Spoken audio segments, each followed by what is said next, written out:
Hello বন্ধুরা, তো বাড়িতে আমাদের আজকে আছে লক্ষ্মী পুজো। তো মা সব জোগাড় করে ফেলেছে। তো আমাকে বললে একটু কাজ করে দে। তো সেদিনকে আমরা এই ঠাকুরটাকে কিনে এনেছিলাম। তো ঠাকুরটা কেমন হয়েছে তোমরা অবশ্যই কমেন্ট করে বলো। আর আমাকে মা বললো যে পঞ্চপ্রদীপটা সাজিয়ে ফেলতে। আমার পঞ্চপ্রদীপ সাজানো হয়ে গেছিলো। তারপর ঘরেতে ছোটো ছোটো পায়ে আমি করেছিলাম, আলপনা দিয়ে দিয়েছিলাম। তো মা ওখানে জোগাড় করছিল তুলসী পাতা, মালা, আরও অনেক কিছু। তো এখানে হাফ বলতে গেলে কমপ্লিট হয়ে গেছিলো।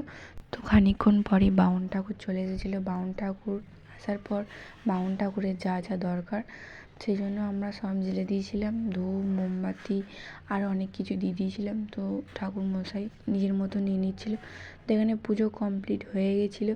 তো মা পুষ্পাঞ্জলি দিল, মা উপোস করেছিল। তো সব কমপ্লিট হয়ে গেছে। তো চলো আমি একটু ভোগ খেয়ে নিই, সকাল থেকে অনেক খাটাখাটুনি গেছে।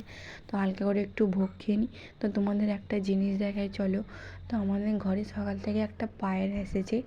ওই সকালের দিক থেকে এসেছে, তাকে মুড়ি জল সবই দিয়েছি, সব খেয়ে চুপচাপ বসে।